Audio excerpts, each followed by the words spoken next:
Welcome to the SHU show. Today we have Dr. Faisal Shahzad from HAMK University of Applied Sciences, Finland. Welcome to the show. Thank you very much. Uh, the first and very foremost question that everyone would want to have, what about your journey? How did you end up in Finland?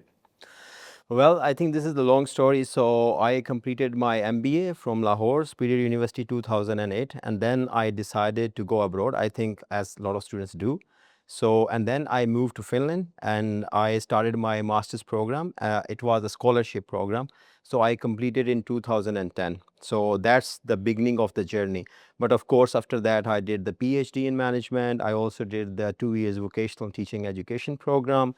And yeah, so far I'm there 16 years, and now I have been working in a different higher education institutions in Finland. And at the moment I'm working as a senior lecturer at HAMK University, and also I'm the program lead for the projects. Amazing. 16 years out from Pakistan. What was it when the first time you landed in Finland? What fears you had? What challenges did you face? And how was it back then? Yeah, be honest, I was working in a bank when I finished my MBA in 2008. And at the same time, I was applying for a different countries for the scholarships. So I got the scholarship for Finland. And when I landed there, it was quite a big cultural shock when you comes to the culture, the people, the environment, because I got admission in a very small town 450 kilometers away from the capital of Finland. And it was a Vasa city named Vasa, and the name of the university, Vasa University. When I reached there by train from the capital, there was no big shopping center, there was a no metro, there was a no hustle and bustle, and I was so strange. And I asked my one of my co-mate, the student from Pakistan as well, that where are people, and it was quite strange, very, very shocked. And of course, the cold weather.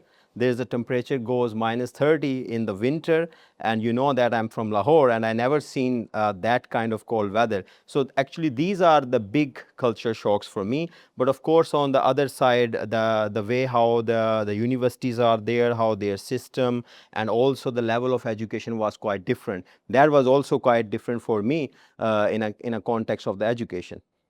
Amazing. Of course, it's a very long journey. Being from England myself, like I studied there for about 3 years, so I know the cultural shock is always there. Once you go there, and you feel like we are in the new world. So, how was it different? Even of course back then and today, when you come back to Pakistan, have you seen any changes in Pakistan over the period of 16 years comparison to what it was back then? Yeah, well, I think very important question. And of course, there's a lot of things which has been changed. Of course, we have seen that when it's come the technology, the digitalization, for example, and also infrastructure has been changed a lot when it's come to the Pakistan. But if you're asking me overall in a way the things has changed, I think in all over the world, we have seen globalization, for example, then gig economies, gig work. So all these things are the big, changes in that perspective. So, do you think we at Pakistan or in the higher education system, like we are in a university, do you think are we adapting the same way as higher education systems in Finland are adopting to these changes? Yeah, well, I think in what I have been observing, because whenever I come to Pakistan, I usually visit the universities. I, try to provide some trainings or the workshops or seminar. Of course, this is my passion. Teaching is my passion also. So that is why I always connected with the higher education institutions, and that's the reason I'm here today, for example. But I think the biggest difference between maybe the Finland and Pakistan is the ecosystem. The ecosystem is very sportive if you talk about Finland, because they have very strong ties with the industry. We work with the companies all the time. We have different European Union funded projects. I work a lot on the projects, for example. And then also because of those projects, we are able to involve the companies, SMEs or big companies or even micro SMEs as well. And I think that's where we are very strong. And also when it's come to the modern pedagogy, then Finland is very famous. And we use all the time the advanced level of pedagogical methods. And when it's come to the AI and also the 2 days training here, my aim was that to introduce that how we can use design thinking and make sure that the students don't compromise on their critical thinking, soft skills like, for example, collaboration, teamwork, decision making, critical analysis. So these are the skills where always human has edge if you compare with the AI, right? And we also talk about today that there are two type of knowledge: explicit knowledge and tacit knowledge.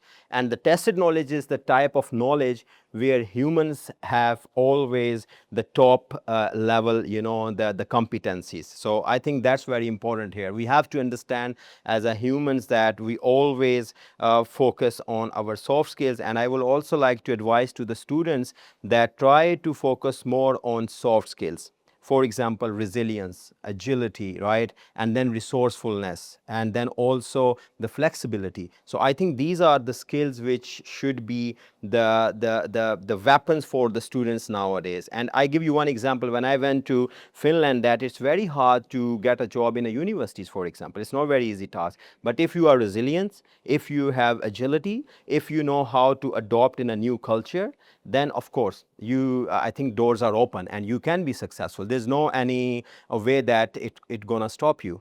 Okay, I had this same question, so I would break it down into two things. First of all, for the students, and then again for the faculty part as well. So for the students, we in Pakistani universities across Pakistan, you would see a lot of talent. We have a lot of talented students, but the problem is they don't have any direction and purpose in life, and this is very different from what we see in the Europe or in the West on in the other countries. How would you comment on this part, the abilities and the talent, but not having the right direction? Yeah, I think in my 16 years of this journey, right? So I would must say that the key is to find the right mentors. Because when I moved to Finland, I must say that if I don't get the right mentors, I would not be here today. That's very for sure. So that is why the young student, the young people, they must find the right mentors. And who can be the right mentors? Their teachers, their friends, their colleagues who are working in a very good positions. So they should go to them and ask them that how they can excel, what would be the right way to adopt. So I think this new, the new generation is somehow missing this part. Who was your mentor when you went to Finland? There were the senior PhD scholars who was doing their PhD. So I always go to them and ask them that what I should do, how I should improve my some certain skills, or how I can get admission in PhD, or how I can publish some the articles. So I think all these advices, and also how to get the right career, they gave me a lot of advices. How did, as a faculty member, we all are interested, how did you end up getting into the higher education system there, being a teacher? What was it? That's a very interesting question, because my first, when I completed my 2 years vocational degree program, you have to complete the training in any Finnish institution. And I was applying and I was not getting any response, because they always hire mostly the local people or someone who has really good experience. As same when you are applying here in Pakistan, they always companies ask that how much experience you have. And I don't have any experience of teaching in, for example, in Finland. But then what I did, I went to the one college there, and I'm not going to mention the name, but I went there to the office of the rector. I said that I am here to meet you. And he said, because it's very hard to meet someone without the appointment there. But I succeed to meet her. And then I told her that I need this training and you don't need to pay me anything. But because there is a way that they cannot do that. They have to pay if you work as an internee, right? So, but anyways, so I succeed to place this internship because I took the courage. I got out from my comfort zone. As I said earlier, that resilience, agility, adaptability, and be brave. You should not be afraid of anything. I think that's the key here as well. Again, for the students, this is a lesson. Agility is very important, and resilience, so does the persistence. If you don't have this resilience and persistence in life, you won't go a very long journey, or you won't go ahead. Amazing. But since we are short on time, let's conclude this whole. What would be the one message that you have for the current generation, that we have, Gen Zs, and how would they move on in this world, in the global economy? How can they place themselves in the global economy? What would they need to do? Yeah, I think very important question. In my opinion, I think you should have a big, the aims always. You should have a big aim, and then you should follow your dreams always. This is very important. And second thing, I think our students and also the young generation, they should know how to brand yourself. This is very important. If you know how to brand yourself, and in order to brand yourself, they must improve their competencies, their soft skills. So I think that's the key here. So if you know how to brand, you can be successful in any field.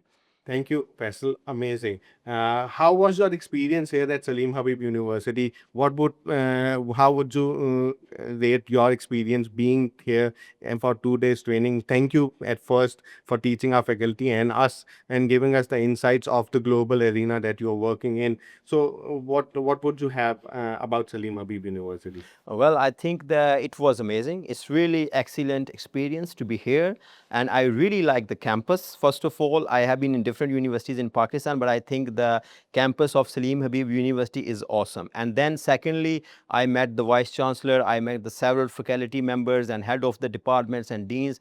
Everyone is so welcoming. They're very kind, and I think I'm not gonna forget this experience. And also I would like to thanks to all the management and the people who involved in this collaboration. Really appreciate.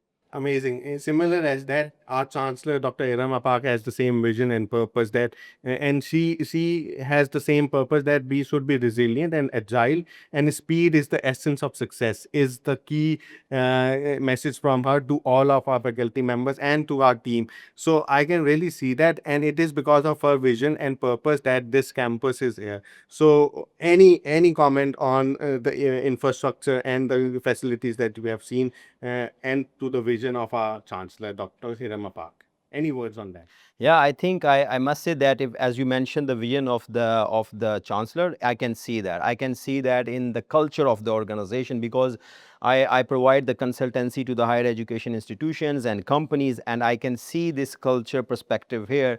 And also I can see all these sustainable practices in the campus. I really like that everywhere you can see is very clean, nice, flowers, and also the way how you all, the meet the new people. For example, I was new here, but I don't feel that I don't belong here. But of course, it's really awesome, and I cannot explain that. Last thing, for the youth of Pakistan, what would be the one message for youth of Pakistan? Yeah, well, I would say that be positive all the time in your life, because we see that when we have a rainy days, when we have the difficult times, but the people who always be positive and they believe, and as a Muslim, I also believe all the time that whatever the difficulty comes, it's also bring the door of success. So you have to be positive, you have to be believe in yourself, and then of course I don't think that the success is far. Thank you so much, Dr. Faisal Shahzad.